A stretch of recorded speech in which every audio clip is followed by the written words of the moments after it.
Hey you guys, today I'm showing you how I made these two mason jar wall sconces for less than $5. If you want to find out how I made them, stick around.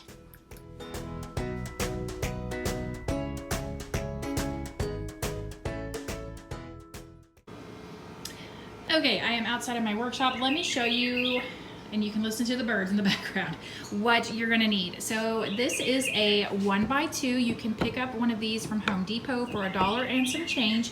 I had this as scrap wood, and basically you're gonna want 3 pieces cut to 18 inches. That's what these are cut to. I use my miter saw, but again, you can ask Home Depot to cut them for you, or Lowe's, whichever store you prefer to go to, or whatever hardware store you go to.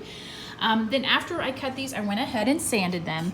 Now, I used 80 grit sandpaper, and when I work with wood, you've probably figured this out by now, I do not like the sharp edges, so I always kind of sand the corners, kind of soften up the corners, as well as the edges. And then I just kind of did, you know, of course, the front, the sides, whatever, all the way with the sandpaper. Then for the crossbars now, you could cut some 1x2s. The reason I didn't, let me see if you can kind of see, is I just felt that looked so bulky on this because these are kind of skinny. So what I picked up, or actually I had in my scrap wood, but you can pick these up in the trim section of your hardware store, are these. Now, if you like to sand the corners and the edges, the width of these, you're gonna want to cut these, sand these boards, then put this down and maybe cut it just a little bit wider than the width of these 3, because then when you go into sand, it will take off a little bit of that. I hope that makes sense. Let me know if it doesn't. So you're gonna need 2 of these basically that will go like that. And then we'll be attaching our other stuff here. Now for these, I'm gonna do 1 coat of this Varathane wood stain in dark walnut. And I'm just gonna use some gloves and a lint-free rag and just wipe them down and let them dry. And I have to say, this is the one that dries in 1 hour. And I know I've said this before, but I do feel that that's very true to what it's advertising. It does dry pretty quickly. So that's what I'm gonna work on right now. I'm just gonna go ahead and get this stained. And then while it's drying, we'll start working on the next part of this project.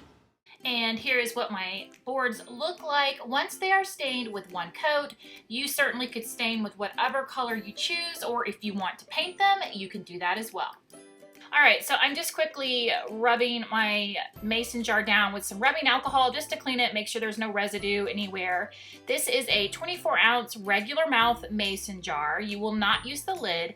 So what you're gonna see me do here, because I actually made my other wall sconce about 2 months ago, and originally I painted it with this Waverly white chalk paint. And after I got 1 coat on there, I held it up to the dark wood, and I just felt that the contrast was just too great. I didn't really like it. So I ended up going and putting on 2 coats of ivory on the mason jar. So to make sure that both my jars look the same, since they will be hanging next to each other, I'm gonna paint 1 coat of the white, and then I'm gonna go in with 2 of the ivory. It's probably not necessary, but for me, I will notice a difference if I don't do it this way. So that's what I'm gonna do right now. 1 coat of this, and then 2 coats of the Waverly ivory chalk paint.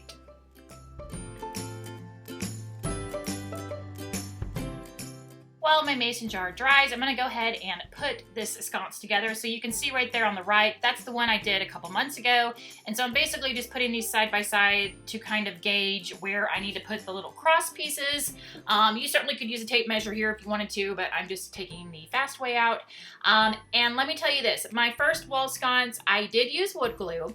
But for this one, I am using the Starbond super glue and accelerator, and I did not add any extra nails to this. That wall sconce that I made 2 months ago, I hung it up, and I definitely wanted to make sure that it would be sturdy, and it has done great. My kids have walked past it and kind of bumped it a little bit. Nothing has happened, so I don't feel like you need to go in with wood nails and anything extra, but that's up to you if you feel like you need it. I will also say that my wall hanger that's on the back of the sconce, as well as the actual hook, is all on the middle piece of my wall sconce. So all the heavy things are hanging on something that's very supported. So even if the sides fell off for some reason, the middle piece of wood would be good to go because it is hanging on the wall on a stud, and yeah. So hope that makes sense. But anyway, that's how I chose to attach for this one. I just pushed the boards together, just use super glue. You could use wood glue. And again, if you want to use nails, you could use nails. It's up to you. All right, and before I attach my hook to the front, I'm gonna go ahead and put my little wall hanging. I just had some of these that I picked up from Dollar Tree a long time ago, and I'm literally just using, which you can't really tell right here, just see my freckles, but just using a screwdriver to screw it in. I didn't pre-drill a hole or anything like that. It went in pretty easily, and there you go. Now the hanger is on the back, and now I'm gonna work on hanging my hook. All right, now I'm gonna go ahead and put my hook on. Now I'm basically kind of got it in the exact same position that it is on my other sconce. And the screws that came with these hooks were too long, so do check that, because if you start to screw it in, it may poke out the other side of the wood. So I just grabbed some 3/4 inch screws, and again, just using my screwdriver, I'm just gonna screw them in. Now these hooks are actually, right now, they're upside down. That's how it's gonna hold the mason jar, and I liked these hooks because they kind of have a little place where when I hang the twine on there, it won't just slip off. I got these hooks a long time ago on Amazon Prime Day. They were 99 cents each. I will see if I can find them on Amazon, and I will link it down below, but I've had them in my stash for quite a while, so I don't know if they're still available, but you can get them on Amazon, you can get them at Hobby Lobby. It's just up to you where you want to get your hooks. You could even make some with the tower blocks from Dollar Tree.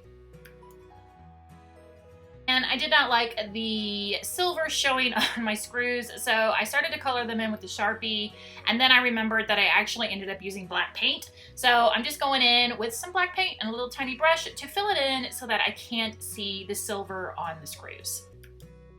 Okay, now I've got my mason jar, and I'm simply just going through and kind of distressing it where the letters are.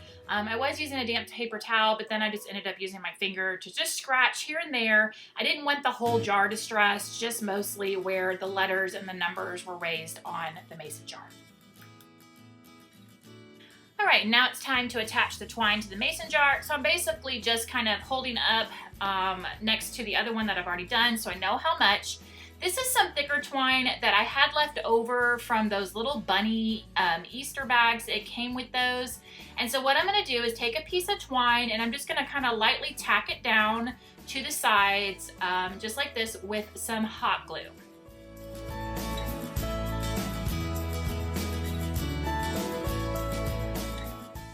Then taking another piece of twine, I'm going to, on the back of the mason jar here, kind of where the rim is, I'm gonna wrap this one around, making sure to go over the handle that I have, secure this in the back and trim it, and then I'll do it again. So I'm basically just piecing this together with pieces of twine because this is thicker and it was already cut. So I couldn't just do a continuous 2 wraps around. That's why I did that. But you certainly could, you don't have to do it this way where you do 2 pieces separately. It's just, this was the thicker twine, so that was my only option at this point.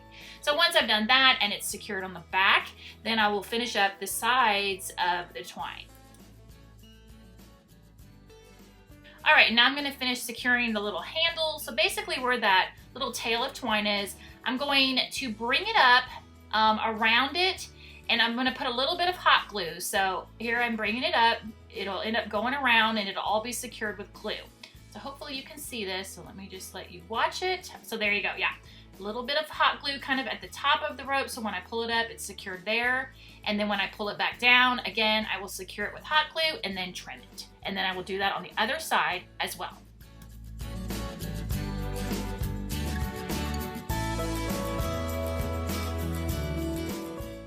All right, and then with my last little piece of twine here, I am just tying a bow and hot gluing it to the front of the mason jar, and then I'll trim it. So I basically ended up using 4 different pieces of the thicker twine to put this whole little contraption together. But again, you don't have to make it this complicated. I just didn't want the thin twine like from Dollar Tree. I wanted it thicker. Now, one of my favorite hacks is buying greenery from Hobby Lobby when it's 50% off. Because if you buy it when it's 50% off, you get this huge amount of greenery. So I got this for $10, and this literally will last me 10 to 15 projects. So I had run out of this when I did my craft room renovation video, and I showed you guys, and I used a bunch of this greenery for my craft room. So I needed another one, so I bought it when it was half off. And now I'm just gonna take a couple sprigs of this and I'm putting it in my mason jar, which you can't see right now, but that's what I'm doing. And there you go. This is the finished product. I love how it turned out. Again, very customizable to what you like. If you love DIYs, please give this video a thumbs up. Thank you so much for watching, guys. I hope you're having a great day, and I will see you in the next video. Bye.